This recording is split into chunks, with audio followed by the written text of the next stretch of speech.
Hay una pregunta que Daniel Kahneman hacía con frecuencia para ilustrar el problema central de la toma de decisiones bajo incertidumbre. La pregunta es esta: si una raqueta y una pelota cuestan juntas 1,10 €, y la raqueta cuesta 1 € más que la pelota, ¿cuánto cuesta la pelota?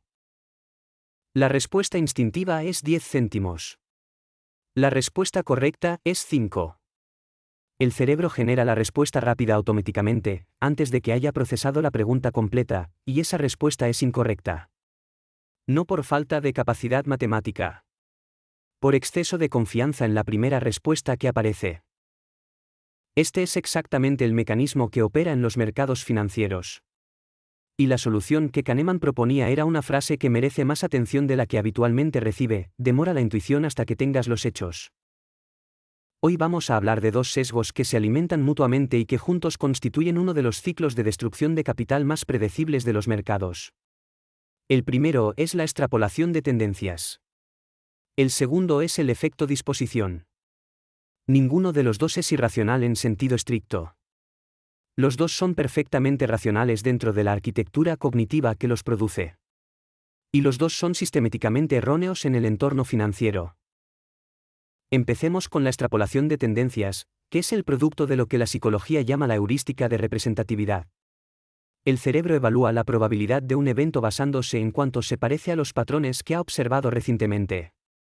Si el mercado ha subido 6 meses consecutivos, el cerebro concluye que subirá el séptimo, no porque tenga ninguna evidencia de que la tendencia continúa, sino porque el patrón reciente es representativo de lo que el cerebro espera. Este mecanismo tiene una base psicofísica que va más allá de la simple heurística. La percepción del valor no es lineal.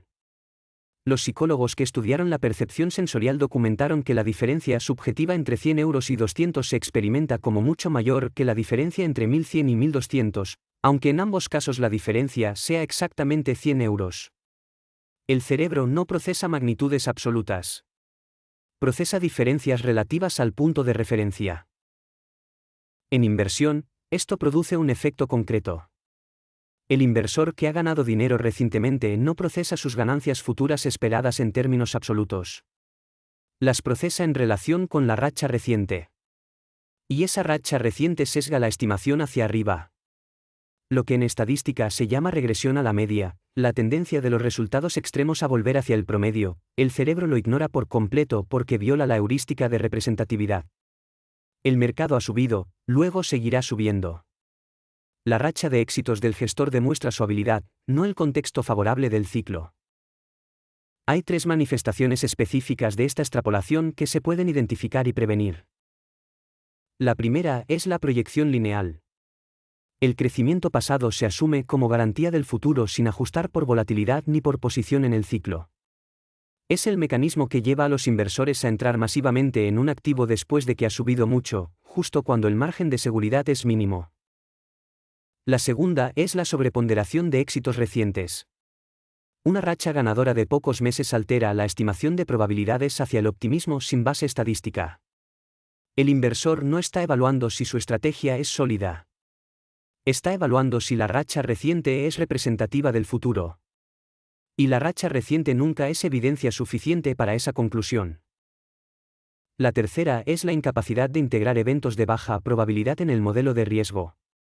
Los cisnes negros, los eventos estadísticamente improbables pero de alto impacto, no tienen representación en la heurística de representatividad porque no tienen precedente reciente. El cerebro los trata como irrelevantes hasta que ocurren. Ahora el efecto disposición, que es la consecuencia lógica de la aversión a la pérdida documentada por Kahneman y Tversky. Si el dolor de una pérdida se pondera aproximadamente el doble que el placer de una ganancia equivalente, el comportamiento resultante es predecible. El inversor vende los activos que están ganando demasiado pronto, para cristalizar la ganancia y evitar el arrepentimiento de verla evaporarse. Y mantiene los activos que están perdiendo durante demasiado tiempo, porque vender implicaría reconocer la pérdida, y el cerebro hace todo lo posible por evitar ese reconocimiento. El resultado es una cartera que sistemáticamente se queda sin sus mejores posiciones y se carga con sus peores. No por error de análisis. Por psicología de evitación del arrepentimiento. Hay un experimento que ilustra la mecánica subyacente con más claridad que cualquier dato de mercado. A los participantes se les plantea la siguiente situación: han comprado una entrada de teatro por 10 €. Cuando llegan al teatro, descubren que han perdido la entrada. ¿Compran otra? La mayoría dice que no.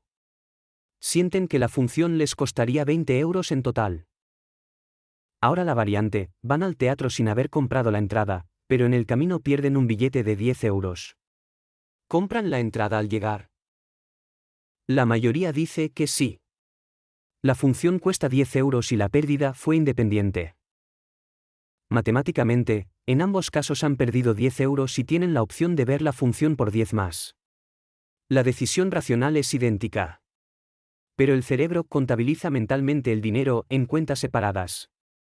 La pérdida de la entrada se carga en la cuenta mental de la función, haciendo que parezca cara. La pérdida del billete se carga en otra cuenta y no afecta a la decisión sobre el teatro. En inversión, este mismo mecanismo produce el efecto disposición. La pérdida no realizada está en la cuenta mental del activo concreto. Vender significaría cerrar esa cuenta con saldo negativo. Mantener la posición permite dejar esa cuenta abierta, con la esperanza de que eventualmente cierre en positivo. Y el cerebro prioriza no cerrar la cuenta en pérdida sobre cualquier análisis racional de si mantener el activo es la mejor decisión disponible.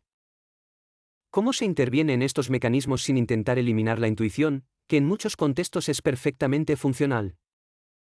La economía conductual ha desarrollado herramientas que trabajan con la arquitectura del sistema 1 en lugar de contra ella. Se llaman nudges. No eliminan la libertad de elección. Cambian el contexto de tal forma que la decisión inercial es la correcta. El ejemplo de la donación de órganos es el más citado porque los resultados son espectaculares. En países donde la donación es la opción predeterminada y el ciudadano debe optar activamente por no donar, las tasas de donación son radicalmente más altas que en países donde hay que registrarse activamente para donar. Nadie está obligado. La libertad existe en ambos sentidos.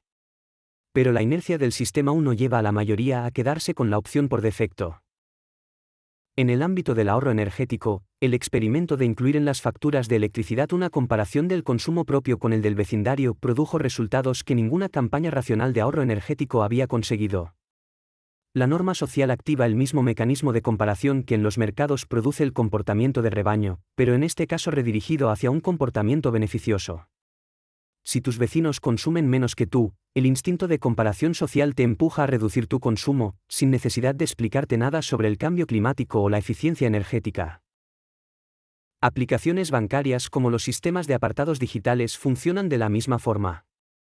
Al segregar automáticamente una parte del saldo en cuentas etiquetadas para objetivos específicos, el sistema aprovecha la contabilidad mental del usuario, que tiende a respetar los fondos etiquetados más que los fondos sin etiquetar, para producir tasas de ahorro más altas sin requerir ningún esfuerzo consciente adicional. El límite de estas intervenciones es ético y técnico al mismo tiempo. Si el inversor solo toma buenas decisiones porque el sistema lo empuja, no está desarrollando la capacidad de tomarlas de forma autónoma cuando el sistema no esté disponible. El objetivo de cualquier arquitectura de decisión bien diseñada no es solo producir el comportamiento correcto ahora. Es transferir al individuo las competencias para producirlo independientemente más adelante. Esto requiere un paso adicional al NAI, la reflexión cognitiva explícita. Ante cualquier decisión de alta incertidumbre, pausar el sistema 1. Analizar el mismo problema bajo encuadres opuestos. ¿Cómo vería esta decisión si estuviera en el dominio de pérdidas en lugar del de ganancias? ¿Compraría este activo hoy si no lo tuviera ya en cartera? Someter la tesis a revisión buscando activamente el argumento contrario. Y en el caso de la sobreconfianza, que atraviesa todos estos mecanismos como hilo conductor, la herramienta más honesta es la auditoría de calibración. Separar con rigor, operación a operación, qué resultados serán atribuibles al análisis y cuáles al contexto favorable del ciclo. No para castigarse. Para tener una estimación más realista de la capacidad de predicción propia, que casi siempre es inferior a la percibida. Kahneman pasó décadas demostrando que el problema no es la irracionalidad. El problema es la confianza excesiva en la racionalidad propia. El sistema 1 no es un defecto del cerebro. Es el cerebro funcionando exactamente como fue diseñado para funcionar. El defecto está en usarlo en contextos para los que no fue diseñado sin activar el sistema 2 que puede corregirlo. Demora la intuición hasta que tengas los hechos. En los mercados, los hechos casi siempre tardan más en aparecer de lo que el instinto está dispuesto a esperar. Esa diferencia temporal, entre cuando el instinto quiere actuar y cuando los hechos están disponibles, es el espacio donde se construye o se destruye el patrimonio. Y es el espacio donde la disciplina, en ausencia de instinto útil, es la única herramienta que funciona.